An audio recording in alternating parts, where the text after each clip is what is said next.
Hello, everyone. Thank you so much for joining Hashtag No Limits. I am your host, Shelly Kino. Hashtag No Limits is about people whose society places limits upon, but who have busted through those limits. Ophelia says in Hamlet, "We know who we are, but not who we will be." And I believe that to be 100% true, and that there is no better example, or more beautiful example even, than the caterpillar turning into the butterfly. For those who don't know, the caterpillar literally dissolves into cells and then it reforms into the butterfly. And that's not enough. It then has to struggle in order to get out of the cocoon in order for its wings to be strong enough to fly. And I just recently read, actually, it was a gift that my daughter gave me for Mother's Day. And it said, just when the caterpillar thought its world was over, it turned into the butterfly. And I just found that really beautiful. And so I was really thankful for that gift. And while none of those things can be easy to bust through, neither is busting through those limits that we ourselves or society place upon ourselves. And I'm excited today to bring you Ryan Skinner from Cracking the Code. Ryan, how are you today, and welcome? I'm doing well. How are you? I'm doing quite well. It's a beautiful day here in Southern Illinois. How about the weather where you are? Illinois. I'm going to Chicago next month. I am nowhere near Chicago. Yeah, I know. I always assume everything's like Boston, where it's the size of a pool. Right. And it's funny. I dated a girl from Chicago for a number of years, and I forget how far off things are there. It's yeah, no better. But yeah, the weather's great here. It's a good time of year, and it's just a nice time to be able to be outside and experience stuff. Yes, absolutely. So, just a couple of housekeeping things really quickly. If you are watching, give us a hashtag live and tell us where you're watching from. And if it's a replay, give us a hashtag replay and where you're watching. If you have any questions or comments for Ryan or myself during this episode, please pop them into the chat and I will be able to show them to Ryan. If you happen to watch in the replay and you have a question, do the same thing and I will get the alert and I will make sure that Ryan sees any questions or comments that you have as well. So I think that takes care of that sort of the business. Oh, and I always forget, make sure you like and subscribe to this channel so that you don't miss any of my wonderful guests that I have. Ryan, as you can see at the bottom, is episode 169, and he is just the 169th amazing person that I have had. And so there's 168 other episodes with amazing people, entrepreneurs, objects, businesses. They're all great. I'm a little biased, but I still think they're all great. So, Ryan, tell us what brings you on today. So I have a business called Cracking the Code, which is a coaching business. And I got into it because, I always would say, if you ever look at those number locks, most people can get one or two locks on a good day. If you're really somebody who's a high achiever, and by high achiever, I don't just mean monetarily, I mean a good parent, somebody who's a good role model. You might hit that third number, but very rarely do people get to that fourth number. And due to the fact that, I had to go through my own experience, my own, conversion, basically. That's why it's funny. I have a friend of mine who has a butterfly tattoo on her with a cocoon. I laugh because I remember thinking, what is that all about? And then I realized that a lot of us, to become who we're supposed to be, we have to go through some pain. I mean, the pain, the same fire that molds steel, breaks glass. Mm-hmm. And I have found it to be true that, when you go through those things, there's a certain experience you get, certain traits that come into you. And for me, a lot of it was grit, tenacity, dedication, discipline.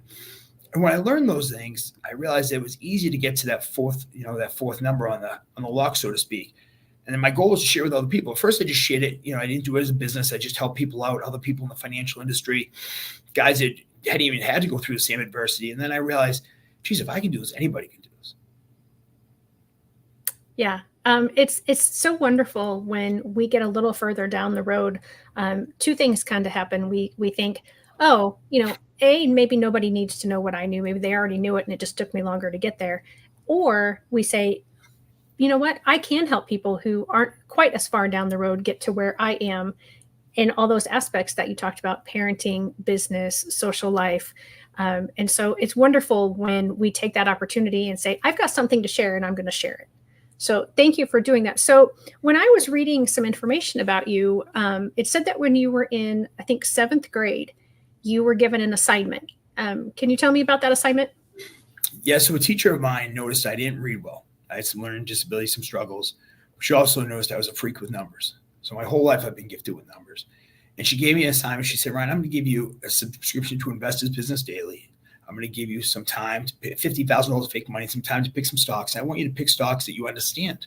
So I picked Chrysler because not only did they make cars, but they had the highest ratio of companies that bought their parts for repairs. I bought Nike, Coca-Cola, Gatorade, anything Michael Jordan went there. And I still, just by being a kid and picking what a kid would know, I beat the market. And right then and there, I realized something, like I had a knack for that. And that was the gift. I mean, and that's been what's got me this far. Even when I've gone through adversities, that talent has pulled me out the other side of it. It's the stuff you learn when you becoming like who you're supposed to be while having a talent, that you start saying, geez, like there's so much more to this. Yeah. And I love that so much because you said you had struggles with reading, but yet you were amazing at math. And I find that a lot of my guests, kind of the area where I focus on the idea of hashtag no limits, is people who I find are eligible or have been eligible for special education at some point in their life, or maybe could have been, but weren't ever found eligible. And oftentimes there are limits placed upon them because of other people's thinking of their abilities. And so I'm so thankful that you had a teacher who recognized, well, reading might be a struggle, but math is really a strong suit, and really guided you through your strengths to improve, because I'm sure you had to do some reading in order to understand all of the, how the stocks were working, as well as the numbers. And those are the more important thing. But I bet your reading improved a little bit as well because of all of what you had to do, because you were interested in it. Yeah, it's funny. I love to read today, but I still read probably like an 8th grade level. Like my 12-year-old stepdaughter reads faster than I do. But, you talk about you saying how you were grateful for that teacher. Nobody was more grateful than me, I'll tell you. My life. I went back to her in my early 30s. I said, what can I do? I'll get you a house, a car. And she said, no, just watch you. She goes, you do a lot with charity. I watched how you pay it forward. I watched how you overcame some challenges in your life. She said, Ryan, now that's all the gift I need. And it's funny, I never knew at a young age, my mother wouldn't even let me know that I had some challenges like that.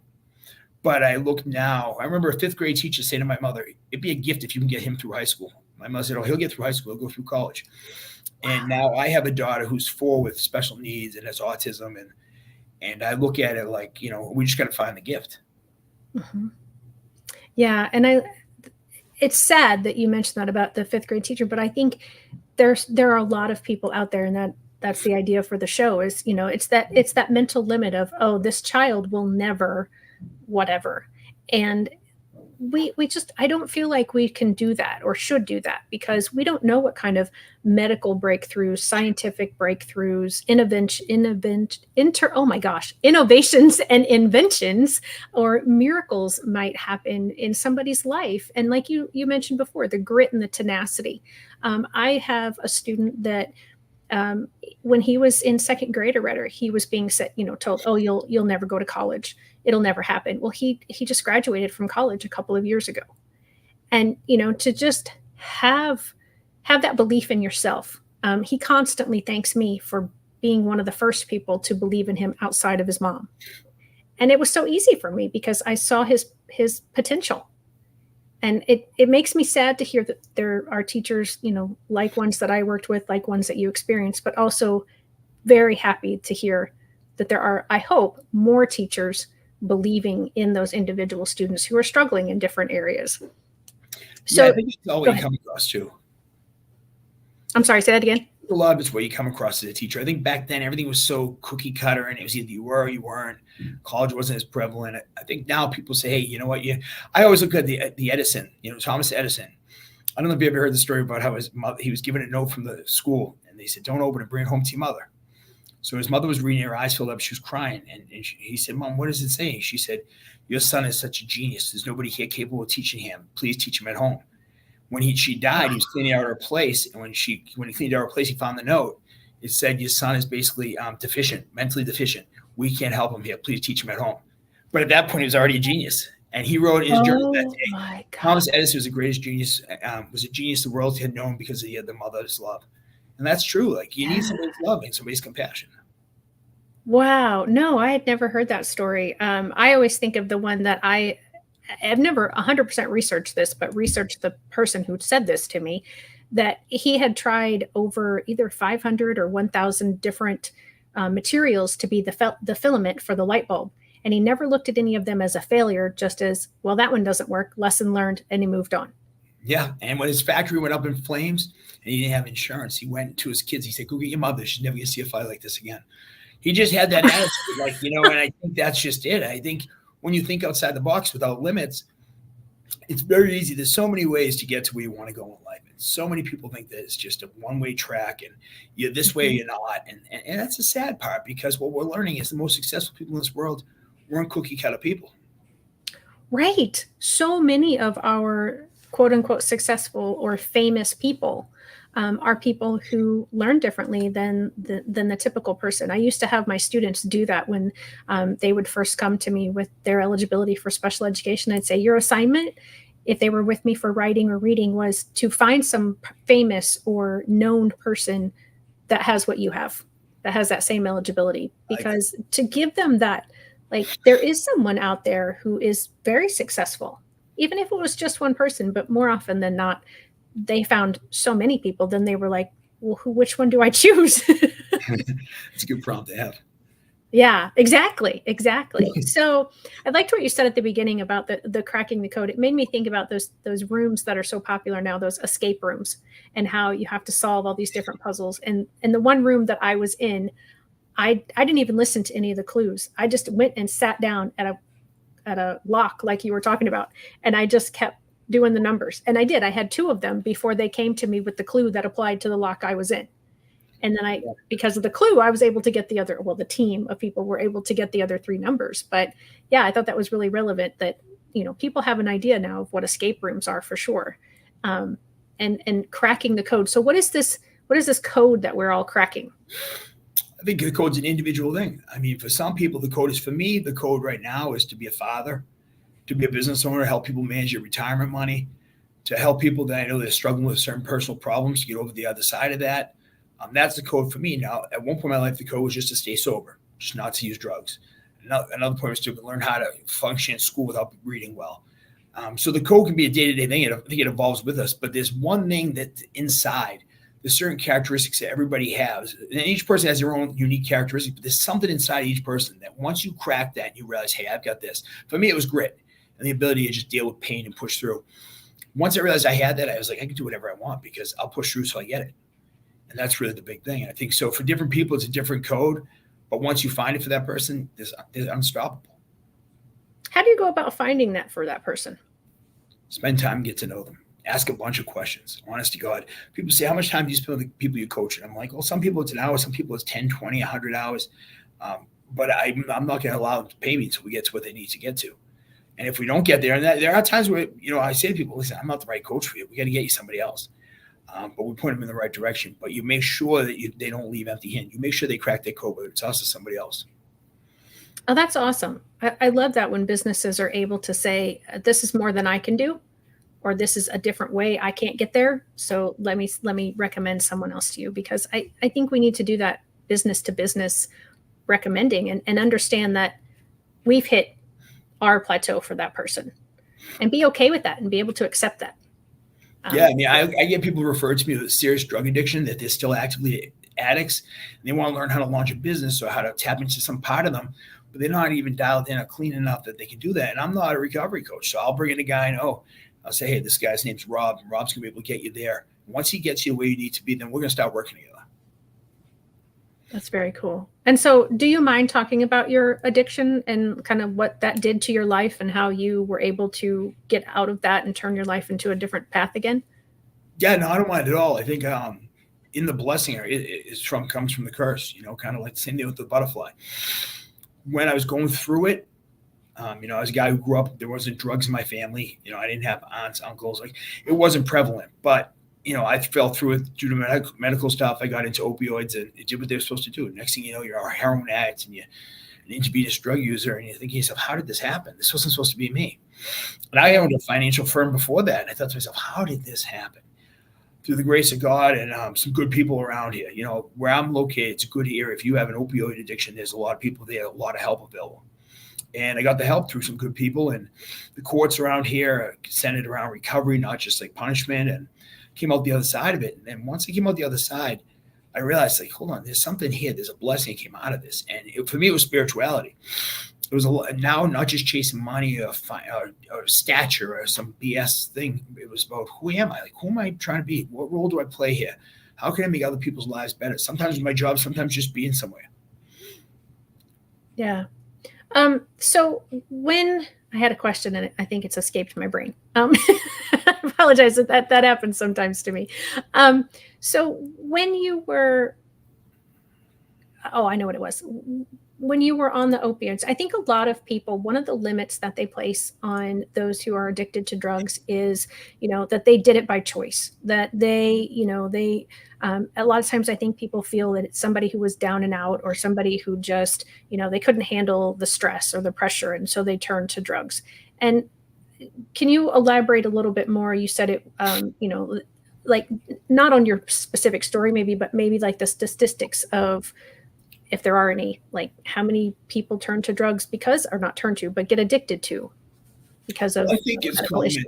Yeah, well, I think a lot of it's medical issue, but I do believe that there's some ism in people that find life overwhelming. I think there's a common denominator in most addicts and alcoholics that we get overwhelmed by a lot. We're very sensitive people. Like we're usually the life of the party, good people to be around until we're not, until it goes too far, and then suddenly we're off the grid.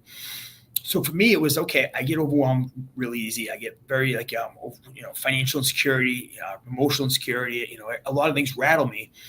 So until I got those things dealt with, I couldn't stay sober. Okay, but the thing is, so drugs and alcohol were a solution for me. They weren't a problem. When they came around, finally, I felt it was one time I felt right. I remember when I first did an opioid, feeling like, this is what life's supposed to feel like. All Mm. those anxieties, the fears, the doubts, all that's gone. I'm okay with being me, and I hated being me. I didn't know it at the time. At the time, I thought, oh, I'm good. But then when I Right. really took a look back at it, I said, geez, I want to be anything but me. So that was where it started for me. And then once I kind of came out the other side of it, I'll tell you, you always picture a drug addict, some guy who grows up in a crack house and shooting drugs under a bridge. But no, for me, I was a financial advisor making $500,000 a year. I owned a couple houses, a couple cars. On the outside, it looked good. And it went and it went and it went. And then when I finally had no money, that's when you turn to heroin, is when, or fentanyl nowadays, when you can't afford to buy the pills anymore, when the pills aren't available, then it's now what? And that's scary. Right. Yeah. And so what, so what do you do when you hit that now what? What are some options? Well, I wish I had known the options at a younger age. For me, I didn't, and I kind of knew of 12-step work, like different programs of recovery. I didn't realize that they worked, or I thought they worked for other people. I wasn't willing to give up drinking. I'd say, I can't drink. Come on. It wasn't until I realized it's complete abstinence, or you're going to suffer a lot longer. For me, it was going to a jail cell for a couple of months. A friend of mine was chief of probation. I walked into his courthouse. I said, "You're not going to screw me." He said, "Screw you." He said, "You've been on probation for years, drinking and getting in fist fights." And he said, "I'm holding you, buddy." And I remember thinking, all right. And I remember thinking this could be a start, because I knew guys that had gone to jail for a couple of months, dried out, and they got into recovery. And I kept thinking, maybe this is my chance. But when you start, you're at the bottom, you're broke, you're poor, and you have no hope. That's why the one day at a time comes in. You can't see more than one day, because all you're trying to do is get through that one day without one drink and one drug and hurting one person emotionally. I had hurt everybody in my life. And then over time, you start lapping some time together, and you realize, geez, I got a lot of talents that I never used because I was so busy burying my fears and insecurities with drugs and alcohol. And that's where spirituality comes in. You have to believe in something greater than yourself. I remember Robert Downey Jr. said when he was getting an award that Mel Gibson told him, you have to hug the cactus, the prickly part of yourself you don't like. And it's true. You have to look at the things you don't like and say, all right, you know what? That's part of me too, and I'm going to deal with that. And over time, you just start to learn how to live more, and your talents come out the longer you're sober. And through the grace of God, you can have a really good life. I mean, my business is far better now than it ever did before I got sober. And more importantly, my relationships are tremendous. That's wonderful. And I have known some people who have been addicted to drugs and they have stopped, or addicted to alcohol or whatever. But it's that every day, like, I mean, I'm not a coach of recovery or anything, but I think that making the decision to stop is easier than continuing to stay sober. Would you agree with that? God, I've struggled with both the times in my life. I actually think making the decision is the hardest part, because that's when you get to say, if you're actively using, I think you got to go to treatment. And then you got to give up, and you think you got to put your life on hold. What if I lose business? What if I lose this? You have to understand it all has to go on the back burner. I have to be sober, or else nothing else matters. If you have legal issues, you go to the courts, you're lying to the courts, you're faking urines and drug tests, and you have to get honest. If I had ever gone to a court and said, hey, I'm a drug addict, I can't stop, guys, and I know I'm on probation, but I just can't stop using, they wouldn't have put me in jail. They would have got me treatment. but I kept ducking and dodging, giving them a hard time. So they had to teach me a lesson. And so I think the hardest part, now staying stopped is hard because once what happens is a lot of it, it's a mind screw kind of. You start feeling better, you look normal, you start thinking you're normal. And oftentimes people go out and that's how it happens. They have a drink or I remember one time I had some surgery and I was on the opioids and I remember thinking, I'm going to go off the deep end. And luckily I had good people in my life I could call and be honest with. Mhm. But a lot of people that don't and or aren't that open with people in the circle. And those people, they pay a heavy price. Yeah. I guess I think I guess I thought it's harder to stay sober because the decision, once you finally come to it, is a like a second long, okay, I'm going to do this. And then but then it's that every day, every minute, every second of every day for the rest of your life, if I understand most people correctly, that it's, so that's where I was kind of thinking it's harder to stay sober than to make the that action. But No, you're right. The action, it takes action and it's an ongoing action. There are times in my recovery I've been really involved in this, times I've been on the sidelines. And it's one of those things, if you don't take daily action, it's a daily reprieve. It's not one of those things. So in that sense, you're absolutely right. But the hardest thing is like making the decision, really deciding and then taking action, like going somewhere and getting help. Because that's when you're like, all right, I'm all done. But yeah, it's an ongoing process. It's one of those things you can never rest on your laurels. It doesn't matter. Addiction's not, the disease isn't impressed by how many years you got clean and this and that. And so that's where it's hard. Yeah.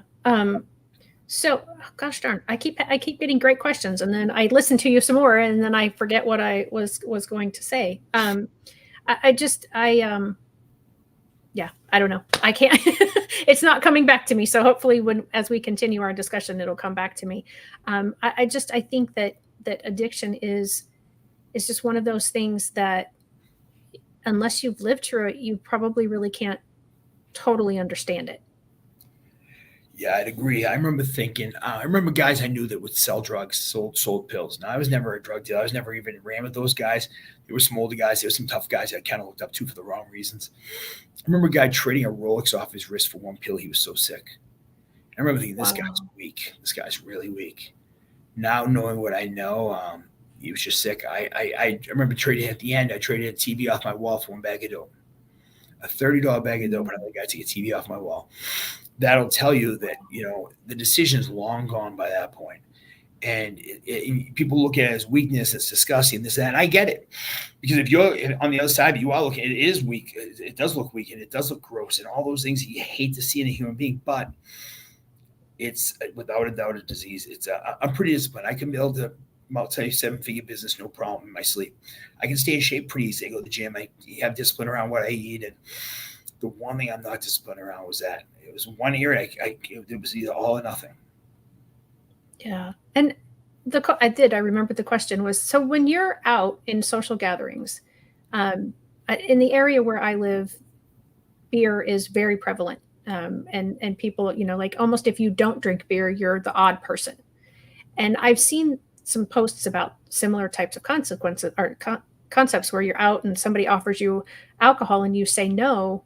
And then they're like, oh, come on, you want it. Like, it's like there's peer pressure to have alcohol. And is that something, how do you deal with that? I'm pretty lucky. If people are around me enough, owning my own business, I don't have to be around people I don't choose to, which is nice. The guys I do business with in my back office, they've been tremendously supportive. And also my primary drug of choice wasn't alcohol. I mean, don't get me wrong, I was an alcoholic by no question. But there's not too many places you go to at a restaurant, they offer you a needle full of heroin or pills to snort. Right. You know what I mean?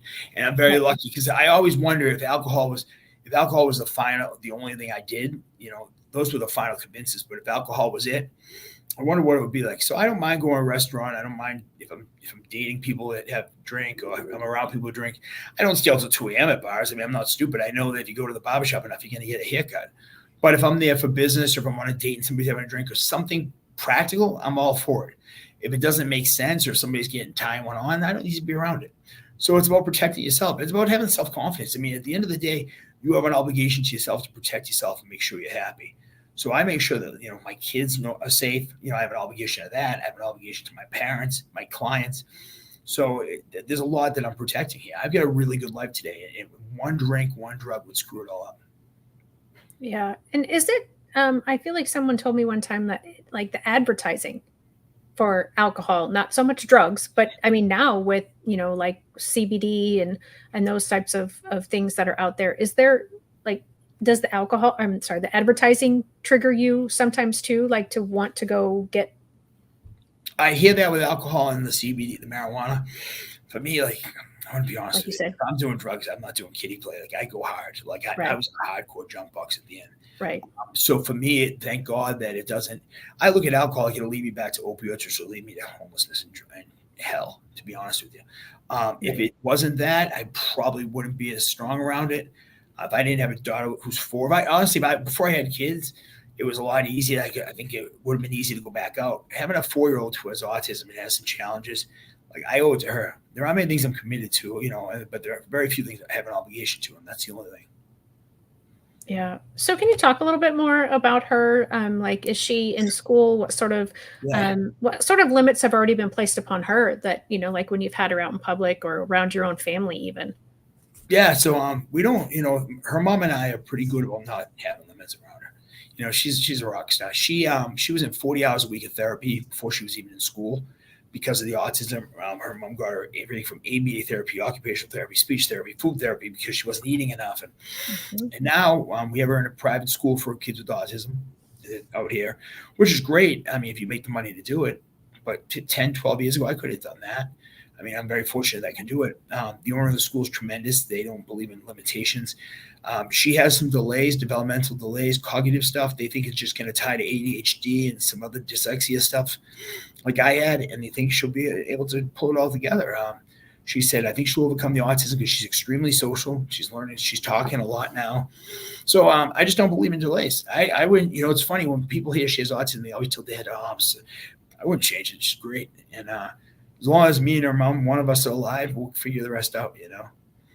Yeah. And I appreciate that you just said that, that when people hear she has autism, they're, oh, and that's You that's mean that mental limit, that they're like, oh, she's only going to whatever their thoughts go to. yeah. Yeah. And for the most part, people are just mean. Listen, people mean to be kind. They don't mean to be rude. Every Right. so often somebody will say something. I'm like, I won't use the terms I use, but I'll say like she's not whatever, and by whatever I might say she's not like some sort of an animal, like she's a human being. Right. She just converses differently. When she plays with little kids, she does well. My niece and nephew, they're normal kids, regular kids, and she plays fine with them, and she's just a kid with just different path to expressing herself.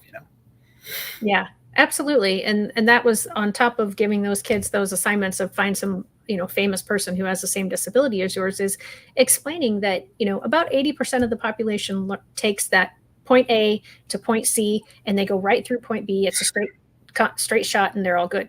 But then there are other people who they have to do A and then they'll jump to C and then they might come back to B, or, they just take a different route to get there, but they still get there eventually. And that doesn't mean that that's wrong, it's bad. It just means it's different, and different is okay. That's what makes our world so wonderful, is because of all the differences. Like you said, all the people that have come up with all the different successes in the world. A lot of them learn differently from your quote unquote typical person. Yeah, I mean, look at Elon Musk. I mean, Right. he's the perfect example. Like, I mean, that guy is anything but normal, quote unquote, but he's unbelievable. He's a rock star. And Yeah. Yeah, and I always forget his name, but the gentleman who owns Virgin Atlantic, and I mean, there's so many celebrities that we know that, and like I said, famous people of whatever, be it sports or politics or whatever, that they have ADHD or dyslexia or whatever. Like I said, they just have that difference in them, and that's all good. And it's not something that when you hear that someone has, you go, oh, it's. I mean, I feel like if someone tells you they have cancer, that's yeah. that to me is different. Yeah. Like, oh yeah, that's really going to have a bad outcome more than likely. But to hear that someone has autism or dyslexia or whatever, to me that's different. Go ahead. I thought you were going to say something. No, I think it's different from a teacher's perspective. You get it because you're a teacher. I think a lot of times people that don't get it, they mean well. That I've had family relatives that mean well and say, "Oh, geez, I'm so sorry. I know it's a lot." Like it was a lot until we figured out what it was. Mhm. Once you know the rules of the game, then you know how to play it, and then you just kind of coast through it as you can. Yeah, and I guarantee you, though, if you have another child that has autism, raising that child will be very different than how you're raising your little girl, because everyone is an individual. Yeah. And whether it's you or it's me or even twins, if they have the same diagnosis, how it's going to manifest in that person is going to look a little bit different, because how the brain reacts to things is very different. Which is why I love what I do as an individualized education program coach, IEP coach, is I get to see everybody's differences and get to try to honor those differences in that document and really help them become the best version of themselves as possible. So That's when you you. were going through school, you said that you had difficulties, but that you're like, nobody really told you that you had difficulties. So you didn't have an IEP or any kind of No, 504 or any kind of accommodations? no, my mother ended up having me go to Catholic school the next year after that teacher said that with my cousins, and then I went through there, Catholic high school, went to college. I mean, I just pushed through it. I just had to work harder Right. than other people. Right. And I think that goes back to that different path, just because your path looked different. Like, I was the kind of person that I spent a lot of hours doing homework. That was not necessarily for any sort of learning disability, but I just always felt I had to spend that much time to get everything that I needed to learn. Not everybody did that, and that's okay. Yeah. I'm as successful as my brother, who never opened a book. So Yeah, it varies. I mean, I was a C student at best, and then I hire Ivy League guys. So I don't know what to say. I'm always kind of mystified too. I'm always like, I'm going to be starting to take some courses at MIT this summer, and I'm thinking to myself, Jesus, like, one time I was going to MIT before, I was drunk, wandering around, getting arrested. Like, now here I am. Like, I think it once you understand that there's no such thing. Like, I don't believe in any of that stuff. I always say, well-educated people can make good employees, or they can be good business owners. It doesn't discriminate.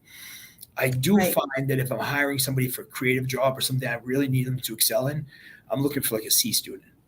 The B student, they'll coast. An A student, they're gonna overanalyze everything because they're gonna want to be straight A, perfect. And a C student might say, "Hey, you know what? I'll figure it out." And that's usually been my experience. That's awesome. I love to hear that, because so often I hear parents talk about, oh, my child has to get all A's. I'm like, why? What does that mean? What does an A mean? What does a B mean? What does a C mean? And so many people, again, going back to yourself and others, like, you look at their grades and they were C or B students. They weren't straight A students, but it's because they've learned that ability to pivot and okay, well, that didn't work. Almost like Edison. Well, that didn't work. Okay, let's try this. Yeah. A lot of I shouldn't say a lot, but some of the valedictorians in the last 20 years, they didn't know what to do with themselves when they found themselves struggling in college, because they never had to struggle before that. Yeah. And they didn't know how to live. My stepdaughter is 12 and she's a straight A student. If she's getting a B plus, she gets worked up. And she gets a report card. She goes to talk to me. I go, I don't care. How you doing? Are you trying? She goes, yeah. I go, that's all I care about. I go, I don't care if you get straight C's or straight A's. I care less. It doesn't impress me. It won't matter in the big picture of life what you do in sixth grade. What matters is how you treat people and if you give it 100%. If you give it 100%, you'll figure it out in a way. If you're half-assing and getting A's, that's useless to me. I said, I don't want that. And it's hard for her to get that, and because she's so goal-driven and oriented. And I said, you're end game oriented. You know what happens when you hit an end game? I was like that. I hit a goal, and when I make this much money, I'm going to be, you know what, you're not happy. There's no such as an end game. Life it's ongoing. And I think when people are looking at the bottom line, it just doesn't work. That's been my experience. I mean, other people might succeed by driving themselves that way. Yeah, I think that's a good point, is that end goal. I think it would always be moving down the line, or like you said, you get to that end goal and you're not happy. And then what? Now what? You either come up with a new goal or you get stagnant. And so, the fact that you, who had such difficulty in school, is now going to take some classes at MIT, again, that's a limit that you just busted through. That probably that fifth grade teacher, if you were to see that person today and say, you know what, I'm registered at MIT, they wouldn't think that it was the MIT. Yeah, I wouldn't either. It's funny. A doctor I knew asked me to take an exam on math, and he said, "Can you just take an exam?" I said, "How do you think you do against Ivy League kids?" I said, "I'd smoke them." He said, how about reading? I said, I can barely spell my own name. I said, but if you're giving me numbers, I can do what nobody else can do. And so I took the exam, and he said, I'm pretty impressed. He said, you want to take a course? He said, you don't have any pressure. You don't have to enroll. You take one class, you pass, you take another class, you finish it up. We'll say 2 years, you can get, pay what you have to when you get a degree. He said, I'm not that committed, not for finance. I said, if it's philosophy, psychology, I'd love to learn. He's like, no, we're not interested in any of that with you. You're a numbers guy. We want your numbers. I said, all right, give me 5 years. He said, all right, 5 years. I said, all right, I'll do it. So, and I love it. I love the challenge of it. I love the fact that I can show up and prove that people with challenges can easily blow through anything. If it's our thing, everybody has their niche, and anybody who's too well-rounded, they're usually not that great at anything, or if they're great, they're not that unique. That's been my experience. Just when I've hired people, some of the most unique people I've had have been people who've had some struggles, but I see some of them that they're likable, and there's just something unique. I don't know. And I think life kind of teaches us that as we go is how you got to be an individual. You have to be yourself. And none of us, when we're young, I don't think school teaches that. I think school teaches sheep. I don't think it teaches you how to think. It just teaches you how to think what they want you to think and get to the answer they want you to get. And you know what happens? It makes a bunch of good employees, a bunch of miserable people come out with college loans, they pay taxes, and it's just a cycle of crap. And I don't think it's right for people. I think people are more authentic than that. They don't get a chance. Yeah, and I'm totally nodding along with you because I completely believe you. But I don't know if you can see the sign behind me, but I am a teacher, and so. Oh, but I'm not saying teacher. I'm saying, but the way the system is set up, Right. Yeah. No. Exactly. That there's so many that when they see that I'm a teacher, and yet I kind of disagree with the way our education system is running now, it is shocking to them. But I very much agree with what you just said, that it was designed to make assembly workers. And we've not evolved the processes that we're using, and we're still making, and now it's more, you go from this school, you go from primary school, then you go to this school, you go to middle school, then you go to this school, you go to high school, then you go to this school, you go to college. And then what? There are so many educators that have never experienced in life what they're teaching, but they teach as if the next step for that person is still another school. But a lot of the teachers don't have a choice. There's a system that's put in place. I mean, this goes so much higher up. But I look at some of the schools around here. My daughter's not going to any of these schools, but you hear about schools that don't give grades. And I used to think that would be, why would they do that? The kids should be competing, and competition drives things. But that's that right mentality. But the truth is, like, if you just embrace who somebody is and they learn their own way, you can have a unique person in society, and probably somebody who can contribute what other people can't contribute. Right. Yeah. And again, that again is, to me, that's that hashtag no limits because so often those who are struggling to learn the way that, again, the majority of teachers teach the way that teachers were taught to teach in their undergraduate doesn't reach everybody. And if you're in that minority of that 15 to 20% that learn differently than that, a lot of teachers don't know what to do with you.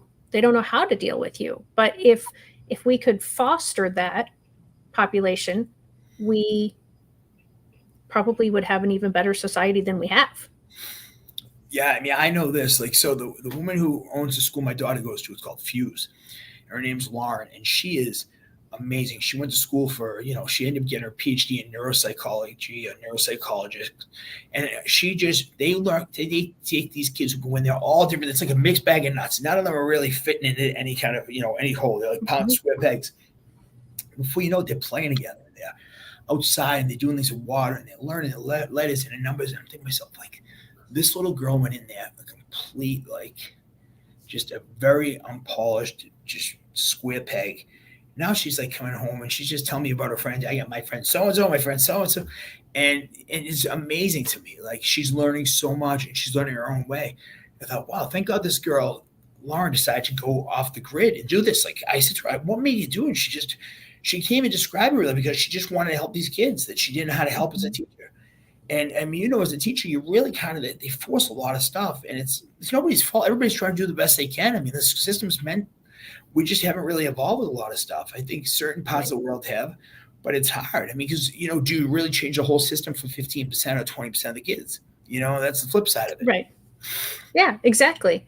No, and I don't think that you change the system, but you amend the system for those who have that difference. And be okay with, okay, well, there's some kids like you and I mentioned before, that, well, I'm not necessarily helping you reach your fullest potential. So I'm going to recommend that you do this instead. You go over to this company or you go over to this person, and they can help you more than I can help you. And I think we need to do that in education, and, make those charter schools, make those private schools, whatever other schooling is available besides public school, and not be offended in a public school setting that we're not it for everybody. And Yeah, that, that's there hard. are better ways. Yeah, That's hard. it is difficult. Because nobody wants to admit that. None of us want to admit that we're inadequate. The only reason I admit it in certain ways that forces my hand is I know when I see an addict, if I'm not going to be able to help them, then they need help because they're going to die. It's deeper than dollars and cents. It's life and death.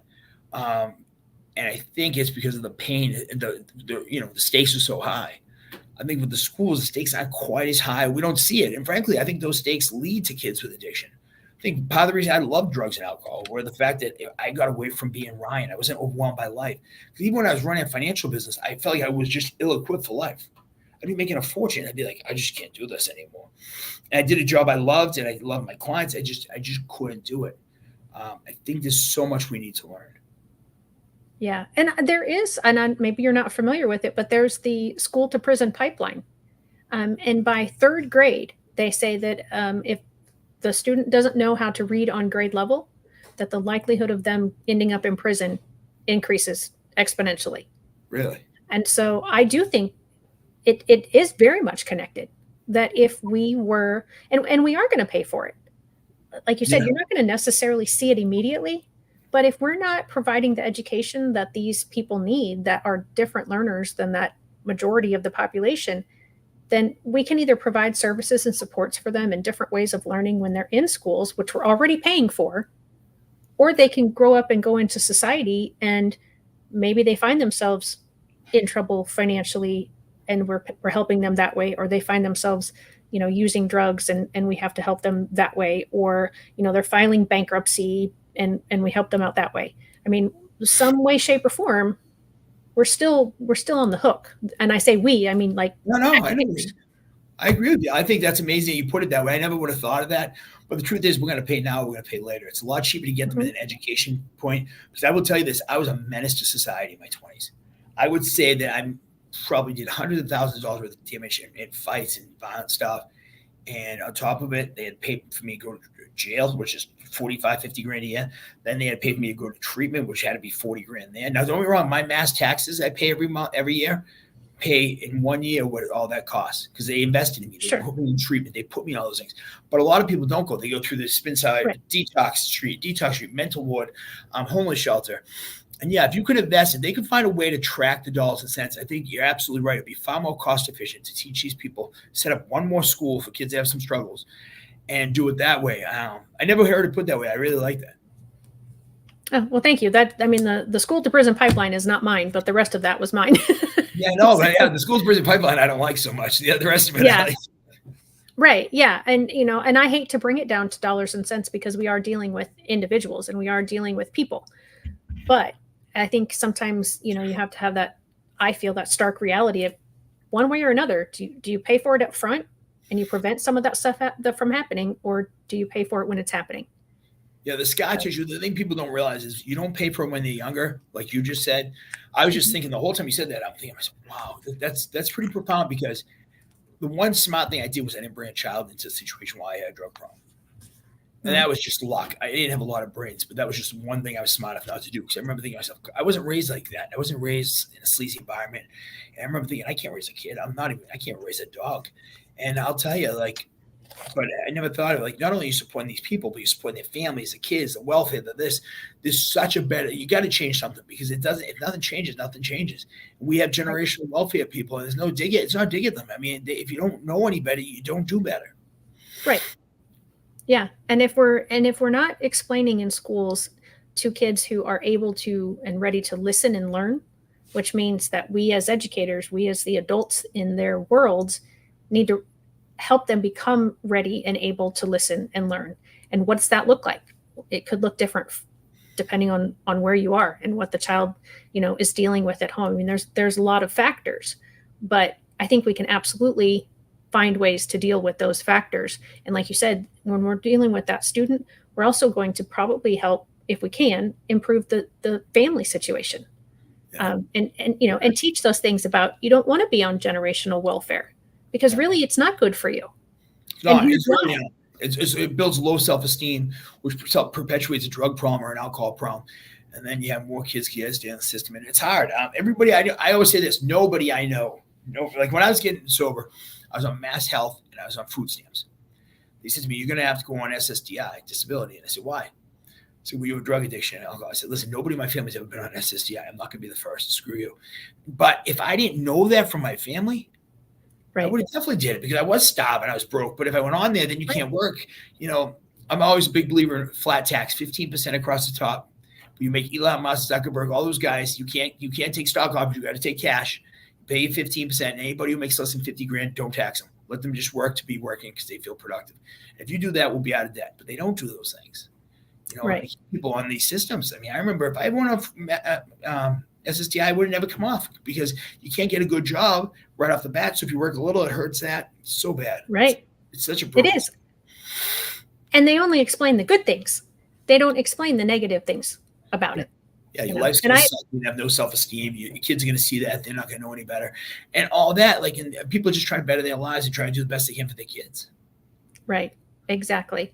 So, Ryan, we have about 10 or so minutes. So I want to make sure that if people are wanting to reach out to you, and I've been so engrossed in our conversation, I haven't switched my banners down at the bottom. But here is your website. It is crackingthecodewithryanskinner.com, spelled exactly like we spell it in America, with all the weird spellings and whatnot. But how else do they get a hold of you, or what can they expect when they go to your website? And I can pull it up if you would like me to, if that would be helpful. Well, it's funny, they're rebuilding the website, so I don't even know if it's going to pop up. But if they can't get there, because they're rebuilding, because the site just had a couple of things that weren't user friendly. The videos weren't flowing real well. So you can always email me at rskinner or ryan@crackingthecodewithryanskinner.com. I will tell you, what can people expect? It varies. Okay, what do I mean by that? Well, some people can expect they meet with me, they work with me, I coach them, their business grows, we crush it. Other people, they meet with me, I can't help them. I'll never take a dollar before I help somebody grow, because I don't need the money, to be honest with you. Through the grace of God, my financial business does so well that this is more of a passion project for me. This is more of a thing where other people want to grow and be entrepreneurs, and I like to be a part of it. I got that friend of mine's father was on a board. He would help people take ideas public. He helped with Constant Contact and some stuff like that. And he just believed in paying it forward. He's a blessed guy. He's from Ireland. He had tons of success. And I was like, if I'm successful, I'm going to pay it forward. And that's how this all started. I always look at it oftentimes people reach out to have drug addiction. And my answer is, I'm not necessarily the right person, but I'm going to get you in contact with the right people. Somehow you try to make somebody's life better if they cross your path. That's been done to me. I mean, it's not that I'm that unique or that I'm that good of a guy. Frankly, I'm that selfish, and I know how good I feel when I help somebody. And if somebody I've been helped. I've had so many people help me. All I'm asked to do is pay it forward. I mean, I'm a guy who should be dead or in prison for a long, long time. And I get up every day. I go to a job I love. I kiss my kid on the head I love. I have a decent relationship with her mom, my soon-to-be ex-wife, which is shocking. I have two parents that get to see me sober and live a productive member of society. That's a gift. I broke these people. And now, I get great friends in my life through being in recovery. So if I can pay any of that forward, it's a huge blessing. Well, that's wonderful. And I thank you for doing that, because there are so many people who are lost, who don't know what to do with their finances. And that's actually what my husband teaches at high school, is some business classes. And there have been adults that have come into his room because they've been with other students, and they sit and they've listened to him and they've said, why didn't I learn this in high school? I know, right? I'm amazed. I'm blessed, but I teach a financial literacy class at a college around here, and people come in and they don't even understand basic tax withholdings and stuff. And I'm like, once you personally, and they make it a couple $100,000 a year, some of these people, I'm like, how do you not get it? But the truth is, it's not taught. Right. The school system's never been changed. I mean, right. And I think some of it is taught, but at high school, you maybe have a, minimum wage job. And, at that point, all you want is money to just, go hang out with and do the fun things that you want to do. You're not really paying bills and really getting the whole concept. So it's not as meaningful to you is when you're an adult and you've been paying your bills for 5 or 10 or 15 years, and then you hear it, you're like, oh, I should be doing that, or oh, why didn't I know that before? So I appreciate what you're doing for, and one concept that I struggle teaching people is don't spend promised money. And you want to elaborate on that? A guy went so before I went broke in my 20s, obviously, because that's what drugs do to you. But this time around, I listened to a guy who I looked up to. He said, "Don't buy anything you can't buy twice in cash." I built a house I knew I could pay off in 5 years. I saved like a fiend. Like, I mean, I have nice stuff, don't get me wrong, but I won't buy it until you buy it twice in cash. And because I never want to be poor again. I don't have to be rich, but I'll never be poor again, God willing. Yeah. Yeah. I so often I hear people say, well, I know that this money is going to come in, so I'm going to go ahead and buy this thing now. Nope. You wait until that money comes in, and then you pay all your bills. And then if you have leftover, then you can look at buying this thing that you want, that you don't need, but you want. And that's another whole conversation, is needs versus wants. And mercy, do we have a lot of wants that we believe are needs in today's society? My own little soapbox there. I love it. I love it. My daughter watches a movie called Lorex. You ever hear that? Yes. A great movie, because it's a need. The guy makes the things that's need. Everybody's buying this things weird different ways, a scarf, whatever, and they just killing the trees and these little bears and going to live somewhere else. And it's such a good lesson for kids, because they don't realize how. I'm pretty capitalistic, but not like that. Like, I think that you got to value certain things, and it's scary. But yeah, people buy everything. And it is tough to think of consequences. Like we talked about, like, oh, you want to go on SSDI. I mean, they're going to tell you the good things about it. They're not going to tell you the negative side of things, and what it's going to do to you. And oftentimes we do that in business. We think, oh, I'm going to do this, or I'm going to do this, or even in our personal lives, but we don't think about the further steps, the ripples that can create in other ways and in other parts. So, Brian, I appreciate you being on today. And I just want to make sure that before we wrap up, that I give you opportunity. If there was something you wanted to share today that we didn't get opportunity to share, we've still got several minutes to go. If you have some more words of wisdom for us, or other advice, or anything else that you want to say right now. No, it was a privilege being on. I think it's funny. The coaching business is such a passionate project. And so much of what comes in is people we introduce to other people, or people that I coach at no cost. Because, I mean, if somebody call me, they're making $5,000 a year, I'm not going to charge them, right? I mean, if somebody's making 7 figures, I have to charge them, because it's going to take that much more work. Right. It's unbelievable, like how it pays off. So much of it's just a sounding board and referring people out. But somehow it's like the transmission line between people is it's pretty profound. This was awesome. Thank you. Oh, absolutely. It's been my pleasure to have you as a guest. And so make sure, as I said at the beginning, that you like and subscribe to this channel, so that you can hear other awesome guests as the hashtag No Limits continues, hopefully for years to come. And we will see you next time. Bye-bye.